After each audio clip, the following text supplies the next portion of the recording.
जय जगन्नाथ सांग मैंने खरा दिन पनीपरिया जहाँ जी आम लगी सबुदिन डेली किसी ना कि बाहर किसी ना भी आम साइड आइटम भाव सकाल खाଇବା आमर किसी हो जाए। तो आज बहुत सारा कि बाहर से दुईटा प्लेट आउ ट्रे धरिक आसी तो ये दुईटा भर्ती हो कि ना मुझे आपको भिडियो जनइबी किंतु पनीपरिया एवं पुणी शीत दिन पुणी लगे कि पुणी पछतुरिया गछ तो सी गुड़ाक शीत दिन तो युड़ा जी खराटिया गछ थिला तो से गुड़ाक धीरे धीरे फलिया सहित टिके खराब हो आसलानी ता सहित काम भी चली बगीचा काम तो चलतु देखा सब कौन कौन आज परिया तोलुची आउ पनीपरिया भितर मोर केते प्रकार अच्छी आउ केते केजी भाया बाहर सब मत लगुच बैगन टा अधिका कहीं बैगन टा बड़ साइज रहीगला प्राय बहुत सारा ता साथे बैगन हूँ जो चार छटा गछ अच्छे से सब पनीपरिया चोपा जहाँ बाहर तो से सब न फिंगिकी मुझे पुणी व्यवहार करे मोर से पनीपरिया गछरे तो तार तो वीडियो मुझे सब आपन सहित शेयर करछि तो आपण मानको मो वीडियो भल लगुले लाइक निश्चित करेंगे। तो आज चलतु कौन कौन परिया तोलुची आ दुईटा प्लेट मोर भर्ती हो पार्छ कि नहीं चलतु देखा। प्रथम जीवा जह्नी पाखक कहीं जह्नी गछ गुड़ा खराब हो आसला देखिपे आ सहित एबे हूँ जो जी भी फलुची ना तो से गुड़ाक अधा अधि पाखापाखि सब माने बेसी तो खराब होनी माने कौन कहले तार दाग पकई दौर जी मूषा थाए मूषा आ गुंडुची मूषा तो ये सब जी कषि बेलुठू ही तार डेम्फ पत्र सब पुरी दौर जो बढ़ुना बेसी भल भी किंतु मोर जह्नी प्रत्येक वर्ष बहुत भल हुए शीत दिन भी पुणी मंजी पड़ी गछ हवापाई तो जह्नी से आम बेसी बड़ आम छाड़ूनु ये जह्नी गुड़ाक हाथिका जह्नी टे बड़ हेल्ले भल फलता कि आम फलिया दौनु कहीं से बेसी बड़ है रहा बेलू ना पूरा अधा खाई जाऊँगी से मीडियम साइज रो ही आम तोली नौ जमी कि आप देखिपे के अच्छी तो ये सैज रू ही आम तुली नौ तो युवा कि खाଇବା पोजिशन ହେଇନି जमी आहरी बड़ होता तो तथापि देखा आज के कौन जह्नी बाहर ये बारणा पाखापाखि हूँ मोर जह्नी छोट अच्छी छोट सैज अल्प मात्र बाहर बड़ सैज ये गोटे मूल देख शुई मूल अच्छी तो एमती हूँ मुझे कौन कहले जह्नी हाथ जाऊनी तुलिया छोट बेलू किंतु हूँ माने मूषा डर गुंडुची मूषा डर ही आमको बाध्य तुलेगा पड़ू तो ये केते पाखापाखि 8टा पाखापाखि आज जह्नी बहुत बाहर चलो देखा ट्रे प्रथम आम तुलिक रखा आमर जी बाहर आज जह्नी तो सब कषि तो ये हार्वेस्ट एटा हूँ मोर नेथी जह्नी यार सैज टा ही से बड़ बेस बड़ हेनी तो नेथी जह्नी रू हार्वेस्ट आरंभ करवा।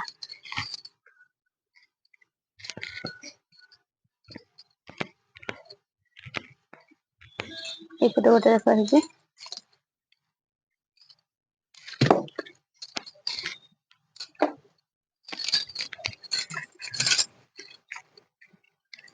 किछि दिन आगुरु मोर जह्नी गछरे जो खाई दिए गुंडुची मूषा तो से पत्र सब लुचेक रखे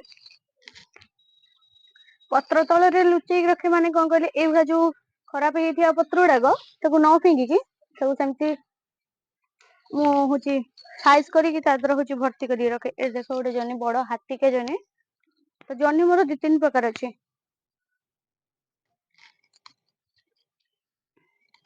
सबुठ मत भल लगे हाथिका जह्नी कौन कहले चुपा गुड़ा भी नष्ट हुए चुपा गुड़ाक जो थाए ना से गुड़ाक आमर हूँ जाए गोटे रेसिपी जमीती तार चुपार हूँ राई बना जाए तार हूँ जह्नी चुपार चटनी भी बना जाए तो तार मो रेसिपी भी मो चैनल शेयर कर मोर किचन फ्रेंड नमी रे आपण मैंने देखिपारे तो बहुत बढ़िया लगे से सब माने जह्नी चुपार जो बन खाते ना भारी भल लगे तो ये देख गोटे जह्नी है तो ये आगे प्रथम देखीदबा ये कौन कौन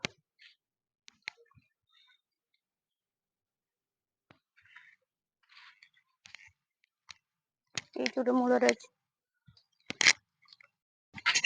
तो यही जह्नीटा देख यहाँ भी मतलब से हाथिकिया तो मुझे गोटे हाथिका लगे ग्रो बैग रे आ गोटे हूँ नेथी जह्नी लगे मोर थर्मोकोल 16 पेटी रे तो यहाँ देख हाथिकी जह्नी बाहर पुणी गोटे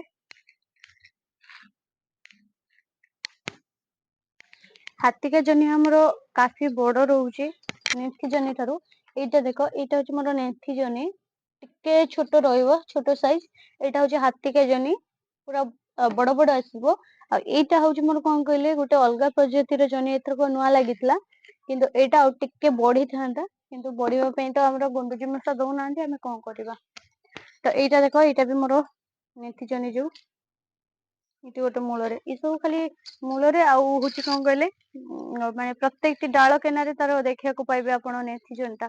କିନ୍ତୁ ହାତିକା ଜହ୍ନି ବହୁତ କମ ଧରଣ, କିନ୍ତୁ ଯୋଉ ଯେତିକି ହବ ନା ବହୁତ ବଢିଆ ସାଇଜ ରହିବ। ତ ଏଇଠି ଦେଖ ଆହୁରି ଗୋଟେ ହେଇଛି, କିନ୍ତୁ ସେଗୁଡାକ ଟିକେ ବଢିବ, ଆହୁରି ଲାଗୁଛି ପାଖାପାଖି ଆଉ 4 ଦିନ ଲାଗିବ। ତ ଏତିକି ତ ବାହାରିଲା, କିନ୍ତୁ ଆଉ ଟିକେ ଦେଖିଦିଆ କୋଉଠି ଥିବ ଯଦି। ଏଇଠି ଗୋଟେ ହେଇଛି, କିନ୍ତୁ ସେ ବି ବହୁତ ଛୋଟ ଅଛି। ତ 5ଟା ବାହାରିଲା ଆଜି ମୋର ଜହ୍ନି। ତ ଏବେ କାଙ୍କଡ ଟିକେ ଦେଖିଦିଏ, କାଙ୍କଡ ହେଇଛି କି ନାଇଁ, କାହିଁକିନା କାଙ୍କଡ କଷି ପ୍ରବଳ ଦେଖିକି ଯାଇଥିଲି। ତ ଦେଖିଦିଏ ଅଛି କି କଣ, ମାନେ ତୁଳିଲା ଭଳିଆ ହେଇଛି କି କଣ ଟିକେ ଦେଖିଦିଏ। ହେଇଛି ଗୋଟେ ଦିଟା ହେଇଛି, କିନ୍ତୁ ତୋଳିବିନି, ସବୁ ଏକା ସାଥିରେ ବଢୁ। ଆପଣ ମାନେ ବି ଦେଖିବାକୁ ଚାହୁଁଥିବେ ନା କାଙ୍କଡ କେମିତିଆ କଣ ହେଇଛି, ଦେଖଉଛି ଆପଣ। ଆପଣ କଣ କହିଲେ, ଦେଶୀ କାଙ୍କଡ, ବେଶୀ ବଡ ହବନି, ବହୁତ ଛୋଟ ସାଇଜ ହେଇକି ରହିବ। କିନ୍ତୁ ଏଇ ଯୋଉ ସାଇଜ ର ଫଳିଛି ନା, ୟାଠୁ ଆଉ ଟିକେ ବଡ ହବ। ଯେମିତି ଆମର ଦେଶୀ କାଙ୍କଡ, ଏଇଟା ଦେଶୀ କାଙ୍କଡ, ତ ଦେଶୀ କାଙ୍କଡ ବି ମଧ୍ୟ 400 300 ଏମିତି ରହୁଛି, ମାନେ ତାର ରେଟ। ତ ଏଇ ଏବେ ନଗଦ ଉପରୁ ବୁଝିଥିଲେ 300 350 ଏମିତି ରହୁଛି। ତ ଦେଶୀ କାଙ୍କଡ ବହୁତ ହି ମେଡିକେଟେଡ, ମାନେ ଯୋଉଟା କି ବହୁତ ଆମ ଦେହ ପାଇଁ ବହୁତ ଭଲ ହେଇଥାଏ ଦେଶୀ କାଙ୍କଡ। ତ କାଙ୍କଡ ଚାରା ଲଗେଇବା କିନ୍ତୁ ବହୁତ ସହଜ, ତାକୁ ଗ୍ରୋ କରିବା, ହାରଭେଷ୍ଟ କରିବା, କିମ୍ବା ହଉଛି ତାର ପ୍ରୋଟିନ ଆଣିବା ପାଇଁ ଯୋଉ ଆମେ ଲିକୁଇଡ ଦିଅନ୍ତି, ତ ସେଇଟା ବହୁତ ହି ଆପଣ ସହଜରେ ବନେଇ ପାରିବେ। ତ ୟାର କେୟାରିଂ ନବା ଗୋଟେ ପ୍ରକାର କହିତେ ଗଲେ ବହୁତ ସହଜ। ଯେମିତି ଆପଣ ଘର ଜିନିଷରେ ହିଁ ସବୁ କିଛି ତିଆରି କରିପାରିବେ। କିନ୍ତୁ ବର୍ଷକୁ ଥରେ ୟାର ହଉଛି କଣ କହିଲେ, ହାର୍ଡ କରିବା ସହିତ ୟାର ମୂଳକୁ ବାହାର କରିବାକୁ ପଡେ। ପୁରା ଉପାଡିକି ପୁଣି ନୂଆ ମାଟିରେ, ତାର ମାଟି ଟା ଯେମିତି ଆପଣ ବନେଇବେ କାଙ୍କଡ ସେମିତି ଫଳିବ। ଆଉ ମାଟି ଟା ହଉଛି ସବୁ ଗଛ ପାଇଁ ଆମର ଟିକେ ଭୁରଭୁରି ରୁହେ, କିନ୍ତୁ ଆମର କାଙ୍କଡ ଗଛ ପାଇଁ ନା ପୁରା ପଥୁରିଆ ଟାଇପ ର ରହେ, ଯେମିତିକା ପୁରା ଟାଣ ମାଟି ଦରକାର। ଆଉ ମାଟିର କୋକୋପେଟ ର କ୍ୱାଣ୍ଟିଟି ବହୁତ କମ ନିଆଯାଏ ସେଥିପାଇଁକା। କାହିଁକିନା ଏଇଟା ଗୋଟେ ପାହାଡି ଆମର ଭେରାଇଟି, ପାହାଡି ମାନେ ଆମର ହଉଛି ଯୋଉଟା କି ଆମର ପାହାଡରେ ଦେଖାଯାଏ, ଯୋଉଟା କି ଜଙ୍ଗଲ ମଙ୍ଗଲରେ, ତ ଏଇ କାଙ୍କଡ ବେଶୀ ଫଳେ। ତ ପୁରା ବଡ ବଡ ବିରାଟ ବିରାଟ ଗଛ ସବୁ ଲଟିକିରି ଫଳୁଥିବ। ତ ଏବେ ତ ଆଜିକାଲି ପ୍ରାୟ ଜଙ୍ଗଲରେ ଦେଖିବାକୁ ହିଁ ମିଳୁନି ଏମିତି କାଙ୍କଡ। ତ ଆଗରୁ ନା ସବୁ କାଙ୍କଡ ଏମିତି ଫଳୁଥିବ, ଆଉ ସେଇ ଜଙ୍ଗଲରୁ ହିଁ ଆମର ଏଇଟା ବି କଲେକ୍ଟ ହେଇଛି।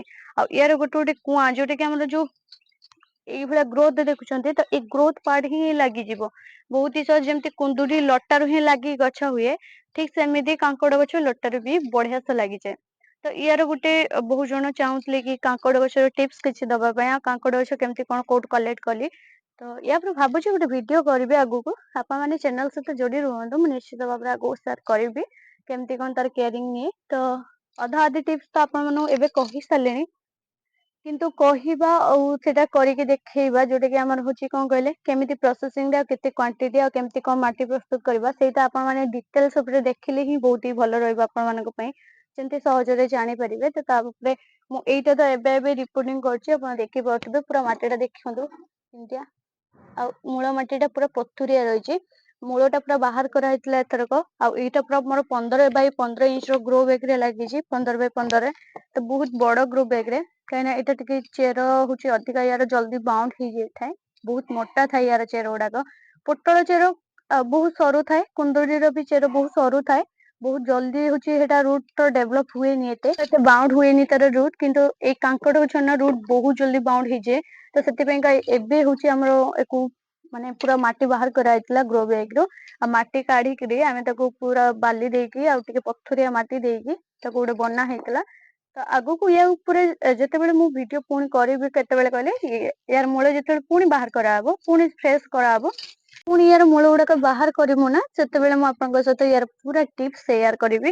ଯେମିତି ମାଟି ଆମେ କେମିତି ବନଉଛେ, ଆଉ କେମିତି କଣ ଗଛ ଟାକୁ ଲଗଉଛେ, ଆଉ ଗଛ ଦେଲା ବେଳେ ଲଗେଇଲା ବେଳେ ଆମେ କଣ ଦଉଛୁ, ତ ସେ ସବୁ ଉପରେ ଟିପସ ସେୟାର କରିବି। ଆଉ ତା ଛଡା ଆମର କାଙ୍କଡ ଫଳିବା ପାଇଁ ହରମୋନ କଣ ଦଉଛି ବି ମଧ୍ୟ କହିବି। ହେଲା, ତ ଆଗକୁ ସେଥିପାଇଁ ଚ୍ୟାନେଲ ସହିତ ଯୋଡି ରୁହନ୍ତୁ, ମୁଁ ଭିଡିଓ ଗୋଟେ ଆଣିବି। କିନ୍ତୁ କାଙ୍କଡ ଏଇଭଳିଆ ହଉଛି ଉପରକୁ ଟିକେ ଲଟିଲେ, କୁନ୍ଦୁଡି ଯେମିତି ଲଟେ, ତାର ଗୋଟେ ମଞ୍ଚା ଏମିତି ବାଗେଇଦେଲେ ସେଇଟା ବହୁତ ବଢିଆ ମାତିବ। ଆଉ ହଉଛି ସେଥିରେ ବହୁତ ଭଲ ଫଳିବ ବି। କିନ୍ତୁ ଏଟାକୁ ଖରା ଜାଗାରେ ହିଁ ଲଗେଇବେ। ଖରା ଜାଗା ଯେମିତି ଗଛକୁ ବି ଖରା ପାଉଥିବ, ଆଉ ଗଛ ଯୋଉ ଲଟୁଥିବ ସେଇ ଜାଗା ଟା ବି ଯେମିତି ଖରା ପାଉଥିବ। ତ ସେମିତିକା ଜାଗା ଦେଖିକି ରଖିବେ। ଏବେ ଯେହେତୁ ମୁଁ ସକାଳର ଭିଡିଓ ଟା କରିଛି, ତ ସେଥିପାଇଁ ମୂଳ ଯାଇ ଖରା ଆସେନି, ତ ଆଗକୁ ଆସିଯିବ। ତ ଆଉ 15 ମିନିଟ 20 ମିନିଟ ପରେ, ଆଉ ଏଇ ଗଛକୁ ମିନିମମ 8 ରୁ 10 ଘଣ୍ଟା ଖରା ଦରକାର ହେଲା। ତ ଖରା ଜାଗାରେ ରଖିବେ ଯେତେ ବଢିଆ ଫଳିବ। ଦେଖନ୍ତୁ କେତେ ବଢିଆ ସେ କଲରା ସବୁ ବଡ ବଡ ହେଇଛି। ଏଇଠି ତାର ଗଛ ମୂଳରୁ ବି 2-3ଟା ହେଇଛି। ତ ଏଠି 2 ପ୍ରକାର ଲାଗିଛି, 3ଟା ଗଛ ଅଛି। ଗୋଟେ ବଡ କଲରା ଅଛି ଆଉ ଗୋଟେ ଠୁସି କଲରା ଟାଇପ ର ଅଛି। ଠୁସି କଲରା ଟା ଆମର ଏତେ ପିତା ଲାଗେନି, କିନ୍ତୁ ଏଇ ଯୋଉ ବଡ କଲରା ଦେଖୁଛନ୍ତି ବହୁତ ପିତା। ମାନେ ଖାଇ ହବନି, ପୁରା ଏତେ ପିତା। କିନ୍ତୁ ମା କେମିତି କେଜାଣି ଖାଇ ଦଉଛନ୍ତି। ସେଇଟା ହିଁ ଆମକୁ ଆଶ୍ଚର୍ଯ୍ୟ ଲାଗୁଛି, କିନ୍ତୁ ଆମକୁ ତ ବହୁତ ପିତା ଲାଗୁଛି। ତ ଏଇ କଲରା ଗଛ ଯୋଉ 3ଟା ଲଗା ହେଇଥିଲା, ତ ତା ପାଇଁ ମୁଁ ଏଇଟା କାଫି ବଡ ମଞ୍ଚାଟେ ରଖିଛି, ଯେମିତି ଭଲସେ ଲଟି ପାରିବ କଲରା। କିନ୍ତୁ କଲରା ଗଛ ଦେଖ ଏଠି ମାଟି ମାଟିକା ତାକୁ ଆଉ ଜାଗା ହେଲାନି, ପୁଣି ଯାଇଛି ଦେଖ ମୋର ଯୋଉ ଛଞ୍ଚିଣା ଅଛି, ଛଞ୍ଚିଣା ଆଉ ତାପରେ ସେପଟେ କୁଣ୍ଡୁଡି ନାଇଁ ସରି ମୋର ଯୋଉ ଅଙ୍ଗୁର ଗଛ ଲଟୁଛି, ତ ସେଇ ଜାଲକୁ ଦେଖ ମାତି ଚାଲିଛି, ପୁରା ମାଡି ଚାଲିଛି ଦେଖ। କେତେ ମନ ଖୁସିରେ ମାଡି ଚାଲିଛି। ତ ତାକୁ ଜାଗା ଆହୁରି ଅଭାବ ହେଲା। କିନ୍ତୁ ଏଇଟା ପୁରା ଭର୍ତ୍ତି ହେଇନି, ତାକୁ ଆହୁରି ମାନେ ଦେଖ ଫାଙ୍କା କେତେ ରହିଛି ମଞ୍ଚା ଟା। ତା ଦେହରେ ବି ଦେଖ ସେପଟେ ପଳଉଛି। ତ ଯାହା ବି ହଉ, ଏବେ କଲରା ଆମେ ତୋଳିଦବା। ଗୋଟିଏ ବାହାରିବାର ଥିଲା, ତ ସେଥିପାଇଁ ମୁଁ ତୁଳିଲିନି। ଆଉ ସବୁ ବହୁତ ଛୋଟ ଛୋଟ କଷି ଭଳିଆ ହେଇଛି। ସେଥିପାଇଁ ତାକୁ ଟିକେ ବଢିଆ ପାଇଁ ଛାଡିଛି। ଆଉ ସେ ଛୋଟଟା ଯୋଉ ଅଛି ଗୋଟିଏ, ତ ସିଏ ବି ବଢି ହେଇଥିବ। ତ ଏକା ସାଥିରେ ମୁଁ ହାରଭେଷ୍ଟ କରିବି। ହାରଭେଷ୍ଟ ବେଳେ ଗୋଟେ ସର୍ଟ ଭିଡିଓ ଅପଲୋଡ ନିହାତି କରିବେ। ତ ଜହ୍ନି ତ ତୁଳା ସରିଗଲା, ଏବେ କଣ ମୁଁ ପରିବା ତୁଳୁଛି ନେକ୍ସଟ ପରିବା, ତ ଚାଲ ଦେଖିବା।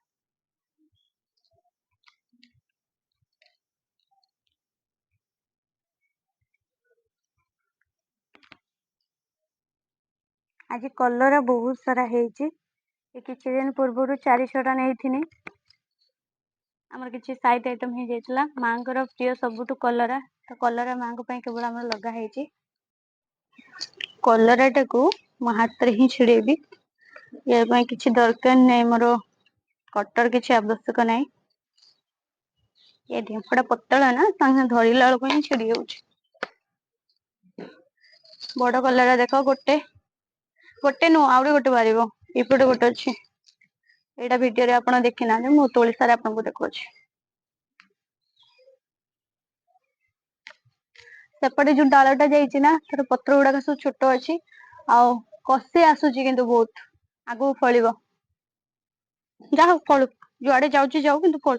ଦେଖ ବଡ କଲରା 2ଟା ବାହାରିଲା। ମୁଁ ବଡ କଲରା ଗୋଟେ ଆପଣଙ୍କୁ ଦେଖଉଥିଲି, ସେଇଟା ଗୋଟେ କୁନ୍ଦୁଡି ଗଛ ଭିତରେ ରହିଥିଲା।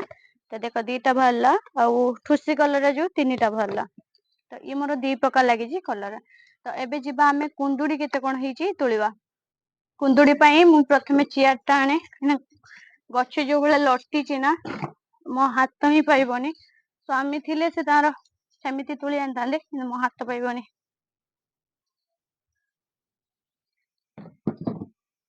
ଆପଣ କୁଣ୍ଡୁଡି କେତେ କଣ ହେଇଛି ଦେଖି ନିଅନ୍ତୁ। ଦେଖନ୍ତୁ କେତେ ବଢିଆ ସାଇଜ ର। ଆଉ ଏଇଟା ବି ଆମର ପାହାଡି ଭେରାଇଟି। ତ କୁନ୍ଦୁଡି ଗଛର ମୂଳର ଗ୍ରୋଥ ସେମିତି ଖାସ ନାହିଁ, ମାନେ ମୂଳରେ ଯୋଉ ପତ୍ର ରୁହେ ଆଉ ତାର ଯୋଉ ବେବି ବ୍ରାଞ୍ଚ ର ଡେଭଲପ ହୁଏ, ତ ସେ ସବୁ ବ୍ରାଞ୍ଚ ର ଡେଭଲପ ତ ନାହିଁ।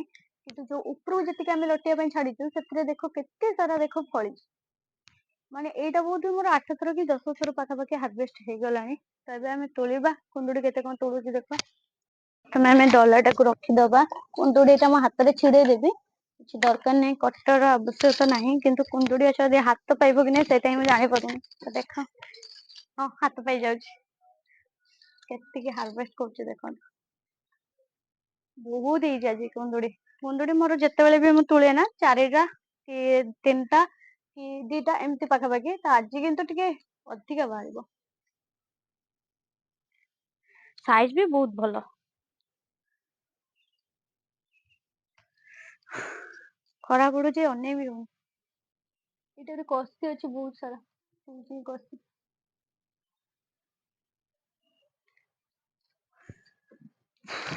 ଦେଖ କେତେ ସାରା ତୁଳା ହେଲା, ଆପଣଙ୍କୁ ଦେଖଉଛି। ଦେଖନ୍ତୁ କୁନ୍ଦୁଡି ଦେଖ, ମୋର ଯେତିକି କୁନ୍ଦୁଡି ବାହାରିଛି ନା, ମାନେ ଏଇ ଡଲା 3ଟା ପରିବାରେ ହିଁ ମୋର ଡଲା ଟା ପୁରା ଭର୍ତ୍ତି ହେଇଗଲା।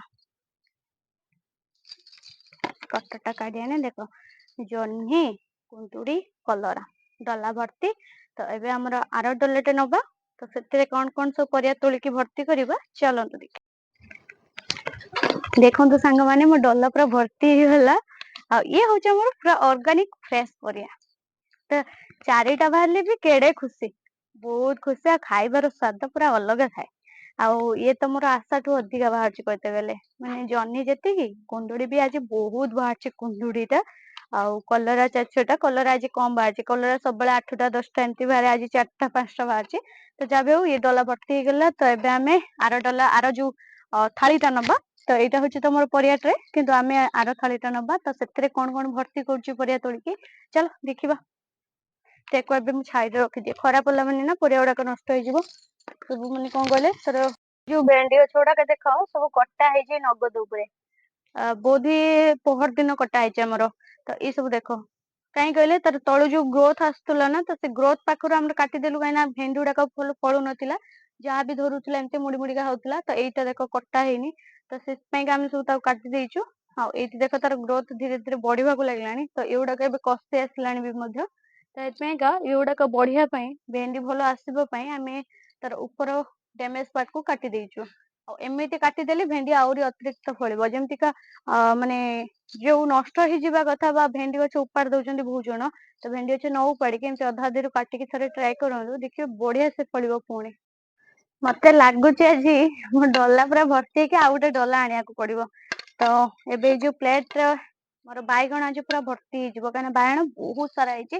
ତ ଆପଣ ମାନେ ଚାଲନ୍ତୁ ଦେଖିବେ। ଆଉ ଏବେ ହଉଛି ମୋର କଣ କହିଲେ, ଯୋଉ ଛଞ୍ଚିଣା ନା ଏଇଟା ଛଞ୍ଚିଣା ସେ ଆସୁଛି ତ ଭଲ ଫଳେନି। ତ ଚାଲ ଆମେ ବାଇଗଣ ପାଖକୁ ଯିବା। ବାଇଗଣ ଦେଖ କେଡେ ବଢିଆ ହେଇଛି, ଗୋଟେ ଗୋଟେ ବାଇଗଣ ହେଇଛି। ଡଲାଟାକୁ ଆମେ ଥାଳି ଟାକୁ ପ୍ରଥମେ ରଖିଦବା ଏଇଠି, କାହିଁକିନା ଧରିକି ତୁଳି ହବନି। ତ ଏବେ ତୁଳିବା ଗୋଟେ ଗୋଟେ କରିକି।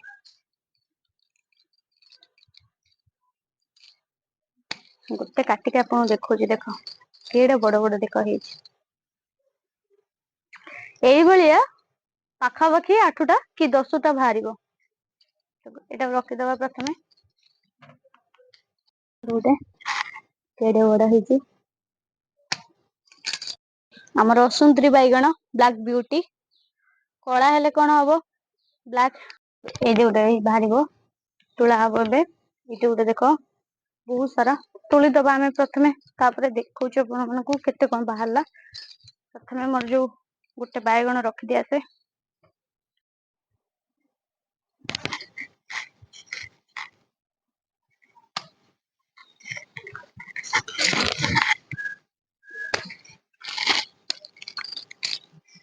ଦେଖନ୍ତୁ କେତେ ସୁନ୍ଦର ହେଇଛି। ଆହୁରି ବାହାରିବ, 3ଟା ରଖିଦିଏ ଆସେ।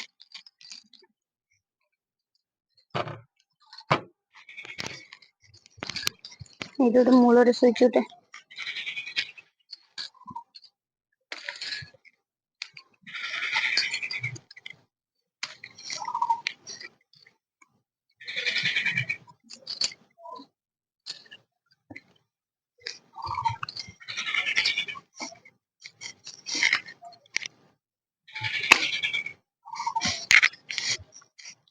ରଖିଦିଏ ସେତିକି।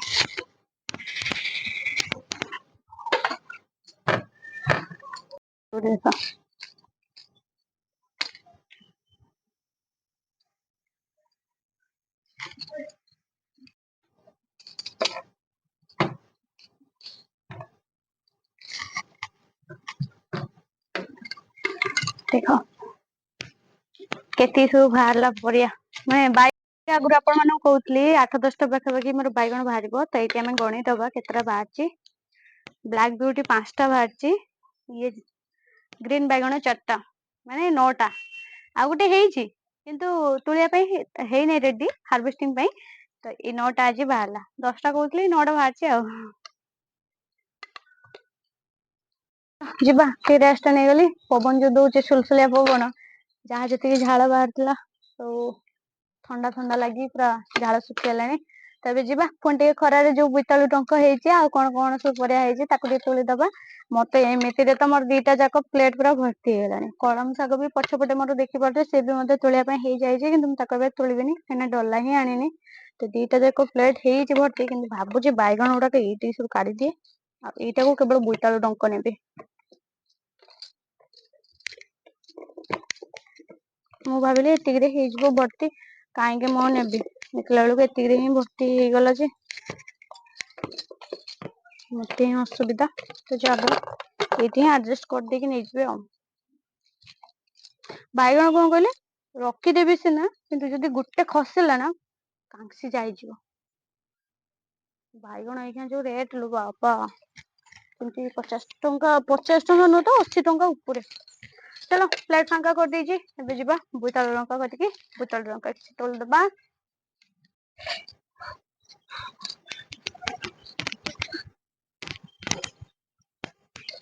ଯେତିକି ବୋଇତାଳୁ ଫୁଲ ହେଇଛି ସେଇଗୁଡାକ ତୋଳିଦିଏ।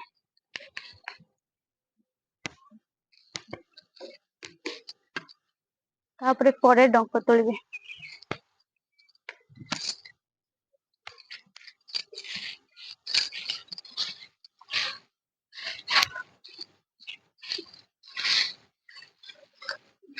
ତିନିଟା ହେଇଥିଲା ବୋଇତାଳୁ ଫୁଲ, ତାକୁ ରଖିଦବା।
ବୋଇତାଳୁ ଡଙ୍କ ତ କାଟୁଛି, ପତ୍ର କିଛି ହାଲକା କରିଦଉଛି। କଣ କହିଲେ ପତ୍ର ଗୁଡା ସବୁ ଖରାପ ହେଇଯାଇଛି ନା, ଆଉ କୋଉ ଡଙ୍କ ଟା ତୋଳିବି କଣ କରିବି ସେଇଟା ବି ଜାଣିପାରୁନି। ସେଥିପାଇଁ ସୁବିଧା ପାଇଁ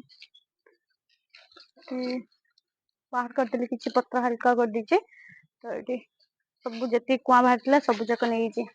ଏପଟ କିଛି ଦେଖିଦବା। ତ ଏଇଠି ଗୋଟେ କୁଆଁ ଅଛି।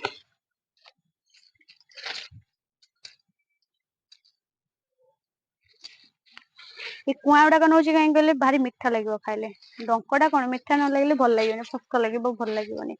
ତ ଏଇଭଳିଆ କୁଆଁ ଗୁଡାକ ନେଇଗଲେ, ଫୁଲ ଅବଶ୍ୟ ମିଳିବନି କିନ୍ତୁ ଭାରି ମିଠା ଲାଗିବ।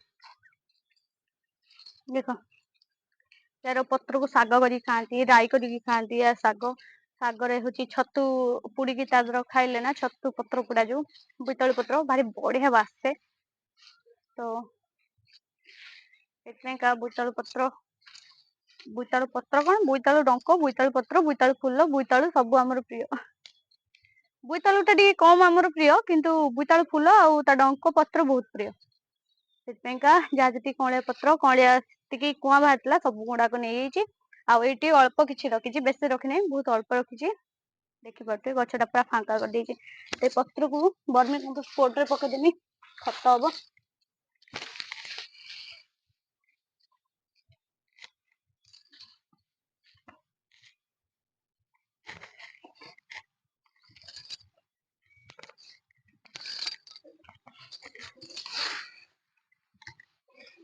ଦେଖନ୍ତୁ କେତିକି ଡଙ୍କ ସବୁ ତୁଳା ହେଲା। ତ ଏଇ ଡଙ୍କ ଏଇଠି ବାଗେଇ ଦେଇଥିଲେ ଭଲ ହେଇଥାନ୍ତା। ପତ୍ର ଗୁଡାକ ବାହାରି ଯାଇଥାନ୍ତା, ଖରାପ ଯେତିକି ପତ୍ର ତାକୁ ଭର୍ମି କମ୍ପୋଷ୍ଟ ଏକାଥରେ ପକେଇ ଦେଇ ପଳାନ୍ତି। କିନ୍ତୁ ଖରା ଯୋଉ ଭଳିଆ ହଉଛି ନା, ଏଠି କରି ହିଁ ହବନି। ସେଥିପାଇଁ ମୁଁ ନେଇଯିବି ଘରକୁ, ମା ବାଗେଇଦେବେ। ଯାହା ଅଳିଆ ବାହାରିବ ସେ ପଛରେ ପଛେ ଆଣିକି ମୁଁ ବର୍ମି କମ୍ପୋଷ୍ଟ ପକେଇଦେବି। ଏଠି ମାନେ ଜମାରୁ ବି ରହି ହବନି, ଠିଆ ହେଇ ହବନି, ଭାରି ଖରା। ତ ଏବେ ଦେଖ ଇଏ ତ ବୋଧେ ଡଲା ଭର୍ତ୍ତି ହେଇକି ବାହାରିବ। ତ ଆଜିର ପରିବା ଆପଣ ମାନଙ୍କୁ ମାନେ 2 ଡଲା କହିଥିଲି, ଟାର୍ଗେଟ ନେଇଥିଲି 2 ଡଲା। ତ ଗୋଟେ ଡଲା ପୁରା ମାନେ 2 ପ୍ଲେଟ ତ ଅଲରେଡି ମୋର ପୁରା ଫୁଲ ହେଇଯାଇଥିଲା, ଭର୍ତ୍ତି ହେଇଥିଲା। ତ ବୋଇତାଳୁ ଡଙ୍କ ଏକ୍ସଟ୍ରା। ମାନେ ଇଏ ପୁରା ଗୋଟେ ଡଲା ଗୋଟେ ବୁଝ ହେଇଯିବ ବୋଧହୁଏ ସେତିକି ବାହାରିଛି।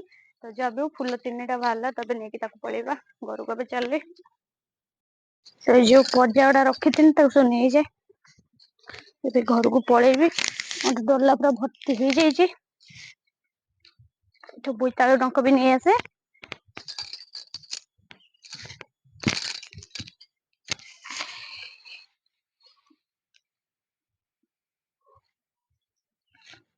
ଦେଖ ଆଜି କେତିକି ସବୁ ପରିବା ତୋଳା ହେଲା।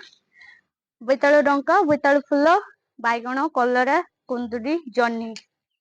ଭେଣ୍ଡି ଆହୁରି ତୋଳା ହେଇଥିଲା କାଲି, ନହେଲେ ଭେଣ୍ଡି ଆହୁରି ବାହାରିଥାନ୍ତା ବୋଧହୁଏ। ତ ଯେତିକି ପରିବା ବାହାରିଛି 2ଟା ଯାକ ମୋର ଡଲା ପୁରା ଭର୍ତ୍ତି ହେଇଯାଇଛି। ଗୋଟେ ଡଲାରେ ମୁଁ ମାନେ ତା ଉପରେ ଉପରେ ରଖିକି ସବୁ ଥୋଇଛି। ବାଇଗଣ ଗୁଡା ଖସିଯିବ ଡର ବି ଲାଗୁଛି, ଖସିଗଲେ କାଞ୍ଚି ଯାଇଯିବ। ତ ଯାହା ବି ହଉ ବାଇଗଣ ପାଖାପାଖି କିଲେ ବାହାରିଛି, ଜହ୍ନି ଅଧ କିଲେ ବାହାରିଛି। କଲରା କୁନ୍ଦୁରି ଟା 250, କଲରା ବହୁତ କମ। କଲରା ଟା ସେମିତି 100 ଗ୍ରାମ ପାଖାପାଖି ହବ ବୋଧହୁଏ।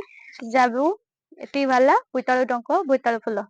ତ ଆଜିର ଭିଡିଓଟି ଆଶା କରୁଛି ଆପଣ ମାନଙ୍କୁ ସମସ୍ତଙ୍କୁ ଭଲ ଲାଗିଥିବ। ହେଇଥିଲେ ଲାଇକ୍ କରିବେ ଆଉ ସବସ୍କ୍ରାଇବ କରି ଚ୍ୟାନେଲ ସହିତ ଯୋଡି ରହିବେ। ଆଗକୁ ମୁଁ ବହୁତ ସାରା ନୂଆ ନୂଆ ଟିପ୍ସ ସେୟାର କରିବି ମୋର ଗାର୍ଡେନିଂ ଉପରେ, ଯେମିତି ଗାର୍ଡେନିଂ ର ୟୁଜଫୁଲ ଟିପ୍ସ ସହିତ କେମିତି କାଙ୍କଡ ଗଛର ଯତ୍ନ ନଉଛି, କେମିତି ମାଟି ତିଆରି କରୁଛି, ଆଉ କାଙ୍କଡ ଗଛ ଚାରା 2ଟା ବନେଇଛି। ତ ସେ ଚାରା କେମିତିକା କଣ ରିପୋର୍ଟିଂ କରୁଛି, ଟ୍ରାନ୍ସପ୍ଲାନିଂ କରୁଛି, ତା ଉପରେ ବି ଭିଡିଓ କରିବି ବହୁତ ଜଲ୍ଦି। ସେଥିପାଇଁ ଚ୍ୟାନେଲ ସହିତ ଆପଣ ମାନେ ଯୋଡି ରୁହନ୍ତୁ।